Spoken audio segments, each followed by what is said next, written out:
C'est l'un des sujets qui agite la planète en ce moment. Est-ce la fin du monde, la fin d'un monde? L'effondrement est-il imminent? Les collapsologues en sont persuadés. Alors qui sont-ils?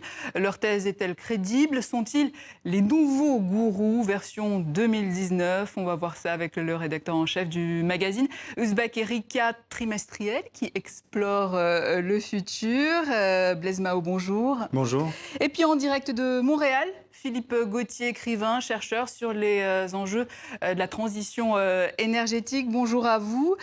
Blaise Mao, déjà expliquez-nous, c'est quoi la collapsologie? Alors le terme collapsologie vient du latin collapsus, qui signifie tomber en bloc, s'effondrer. Et en fait, deux chercheurs, un ancien ingénieur agronome, Pablo Servigne, et son co-auteur, Raphaël Stevens, ont écrit un livre en 2015 qui s'appelle « Comment tout peut s'effondrer », dans lequel ils utilisent ce terme de collapsologie, avec un peu d'humour. Ils disent eux-mêmes qu'il faut y voir une petite pointe de provocation. L'idée, c'est plus qu'une science. Mais c'est un sujet sérieux quand même? Oui, tout à fait. C'est de croiser en fait les différentes disciplines scientifiques, de regarder tout ce que nous disent les études et de créer une étude de la vulnérabilité de ce qu'ils appellent notre civilisation thermo-industrielle, c'est-à-dire notre société dépendante aux énergies fossiles que sont le gaz, le charbon, le pétrole. Et donc les conséquences de ce qu'ils considèrent comme un effondrement et d'essayer d'imaginer l'après-effondrement. Et donc ça nous guette au niveau régional, au niveau mondial? Pour les collapsologues, c'est un phénomène mondial, évidemment, qui n'a pas de frontières et qui est en grande partie lié à nos infrastructures économiques, énergétiques. Et ôtez-nous d'un doute, vous êtes collapsologue ou pas? Je ne suis pas collapsologue. Par contre, je suis, en tant que journaliste, extrêmement intrigué et par cette question de la collapsologie. Et on y a consacré tout un dossier, tout un événement aussi sous forme de procès. Parce que je pense qu'ils ont mis un mot, la collapsologie, sur à la fois un sentiment ressenti par beaucoup de gens et aussi des études scientifiques qui confirment certaines de leurs observations. Alors justement, on va retrouver à Montréal Philippe Gauthier. Vous, comment vous situez, Philippe Gauthier, par rapport à ce mouvement? Oui, je me définis pas moi non plus comme collapsologue, pas réellement, mais je suis proche de cette mouvance-là, notamment parce que j'anime le groupe Transition 2030 sur Facebook, qui regroupe un très grand nombre de collapsologues. En fait, c'est une espèce de carrefour de toutes les tendances écologistes. Les collapsologues ont beaucoup de poids ces dernières années, donc je suis dans une position privilégiée pour observer l'ascension de ce mouvement-là. Est-ce que la définition de la collapsologie soutenue par Blaise Mao vous convient, ou il y a peut-être un autre courant, des degrés peut-être dans le défaitisme, parfois ambiant? Dans l'ensemble, ça me convient très bien. La nuance que je pourrais apporter peut-être, c'est que il faut pas penser ça en termes de catastrophe ou d'apocalypse. Je pense que c'est exagéré. Les gens qui sont dans cette mouvance-là ont relié les questions énergétiques, les questions de climatologie, ont pris note aussi de l'incapacité des politiques à répondre à ces enjeux-là. Et reliant tous ces fils-là, se rendre compte qu'on s'en va vers un mur, vers la fin, effectivement, de notre civilisation industrielle, qui ne sera pas un grand effondrement catastrophique, spontané dans un mur de flammes, mais plutôt une désintégration graduelle du monde qu'on connaît. Et je pense, en même temps, simultanément, la construction d'un monde nouveau dont on aperçoit mal, on discerne mal les contours actuellement, mais qui va probablement s'élaborer simultanément à la disparition des anciennes institutions qui sont plus adaptées à la situation moderne. Alors avant de poursuivre, on va quand même découvrir, pour ceux qui ne le connaissent pas, le co-inventeur du terme collapsologie, le leader français de ce mouvement, vous en parliez tout à l'heure, le biologiste Pablo Servigne. Alors ma question est simple, monsieur Servigne, êtes-vous un gourou? Les collapsologues sont-ils une secte? Eh bien, parlons-en. Embrigadement des enfants, atteinte à l'intégrité physique, exigences financières exorbitantes, mais laissez-moi rire. Êtes-vous sérieux? Absolument. Alors, la deuxième, la troisième colonne, c'est du grand n'importe quoi. Par contre, la première, je vous l'accorde, il y a quelque chose de troublant. Certes, le message que nous portons est toxique.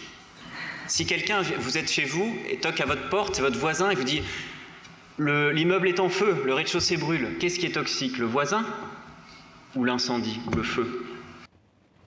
Voilà, Pablo Servigne, dans une simulation de procès. Il comparaissait devant la cour improvisée dans un théâtre à Paris du tribunal pour les générations futures. C'est votre magazine qui était à l'initiative de cette démarche. C'était quoi le but ? Le but, c'est un format de conférence en forme de procès qu'on a inventé, donc qui s'appelle le Tribunal pour les générations futures, où l'idée est de mettre en procès, en débat, une grande question qui engage les générations futures et de trancher, de voter à la fin en s'exprimant au nom des générations futures. Et là, on voulait poser la question, les collapsologues sont-ils dangereux, autour de 3 chefs d'accusation: défaitisme, sectarisme et démarche pseudo-scientifique.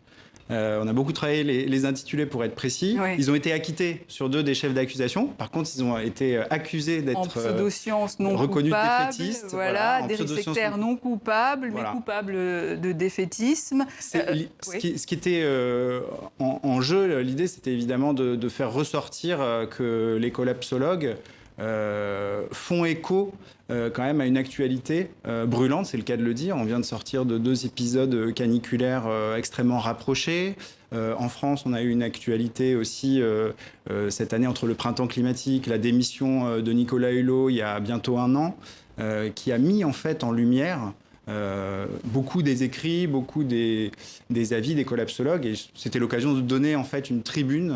Et on a vu que Pablo Servigne répondait à ses détracteurs, et ils sont nombreux, ceux qui accusent les collapsologues de gourous, de cultiver la peur, ce climat anxiogène, alarmiste. Qu'est-ce que vous leur répondez, vous ? Je pense que en fait, on se méprend un peu sur les collapsologues. Ils essaient plus de préparer l'après.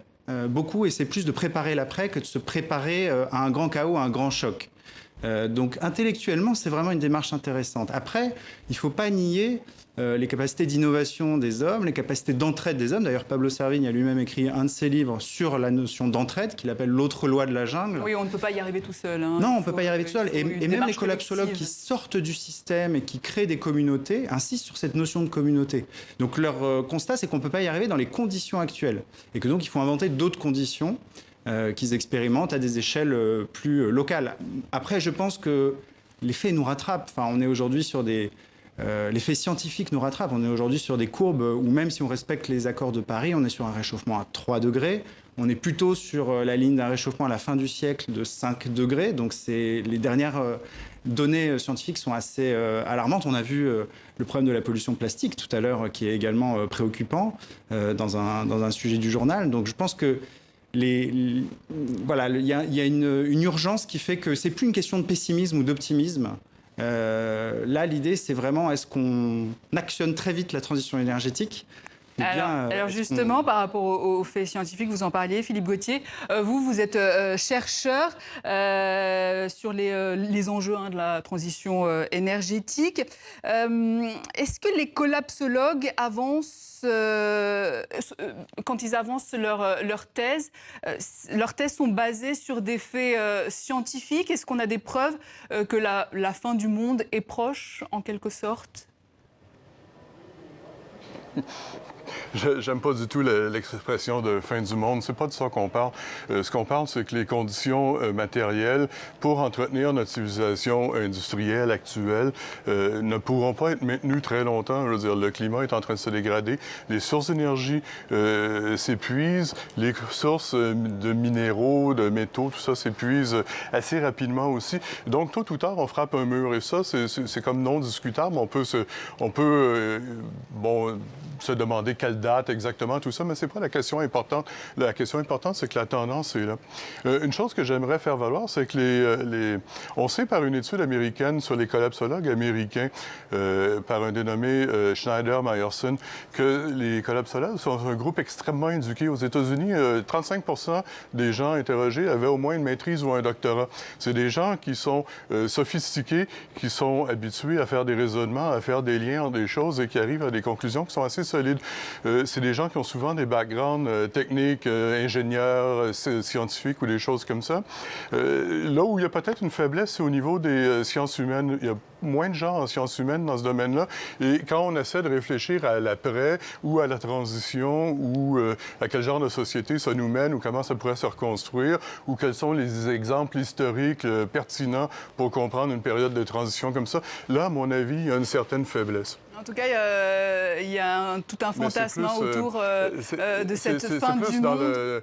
C'est très vendeur aussi comme sujet. Hollywood s'en est emparé à travers de nombreux films qui ont traité de la question. Ce genre de prédiction, en même temps, n'est pas nouvelle. Depuis celle de la fin du monde de Nostradamus, il y en a eu 183. Est-ce qu'il y a eu dans l'histoire des exemples, des sociétés qui ont subi la collapsologie, par exemple ? Oui, qui ont subi des effondrements. Ça, c'est ce qu'a très bien raconté Jared Diamond, qui est un anthropologue américain qui a écrit un livre qui s'appelle Effondrement en 2003 et qui est un peu un des pères spirituels, l'expression un peu galvaudée, mais de la collapsologie, en expliquant justement, lui il parle de suicide écologique, en parlant de l'impact de l'exploitation, de la surexploitation de l'environnement comme cause principale ou secondaire d'effondrement de civilisation, que ce soit les Vikings, les populations qui vivaient sur l'île de Pâques ou les Mayas par exemple. On peut aussi parler d'effondrement à propos de la fin de l'Empire romain. C'est d'autres exemples qu'on connaît. Je pense que malheureusement nos représentations hollywoodiennes de l'effondrement sont toujours basées sur une espèce de grand soir, de grande catastrophe, de grande fin du monde, soit extraterrestre, soit grand collapse énergétique. Se faire peur peut-être. Voilà. Et en fait, le problème, c'est que ça nourrit une approche qui est d'ailleurs un reproche qu'on peut faire aux collapsologues, une approche un peu trop anthropocentrée de l'effondrement. C'est ce que souligne l'historien Jean-Baptiste Fresso qui a pas mal écrit là-dessus. Alors on va poursuivre, on va écouter la voix d'une politique, d'une députée ex-ministre française de l'écologie, Delphine Batho, elle aussi présente dans cette simulation de procès. Ces couleurs, Idrissa Gueye les défendra les 4... Ah, il y a un petit souci technique. En tout cas, Delphine Batho avait dit que ce qui est bon pour le PIB, c'est de détruire la nature. Et pour Delphine Batho, il n'y aurait rien à attendre du développement durable, de la croissance verte, de la transition écologique. Étonnant quand même pour une ex-ministre. Qu'est-ce qu'on va faire alors ? Delphine Batho, elle met le curseur sur l'importance des mots de l'écologie. Elle dit qu'on ne peut pas parler de croissance verte, qu'on ne peut pas parler de capital naturel. Elle dit on se trompe dans les mots et ça nous donne des fausses représentations. C'est un discours qui est assez intéressant. Donc elle est un peu provocatrice quand elle dit ça, mais elle est surtout pour engager très très vite la transition sans tarder. Elle a une vision qu'elle qualifie plus d'écologie intégrale. Oui. Mais c'est vrai qu'il y a une sorte d'incompatibilité entre un monde fini, un monde aux ressources finies qu'on exploite ou qu'on surexploite déjà, et la perspective d'un progrès linéaire. Nous, ce qu'on a essayé de raconter dans le dossier qu'on avait consacré aux collapsologues, on manque de temps malheureusement. C'est les limites de cette question du progrès. Votre message et le principe. Blaise Mao, rédacteur en chef du magazine Ouzbek Erika, merci. Et merci également à Philippe Gauthier, écrivain-chercheur sur les enjeux de la transition énergétique.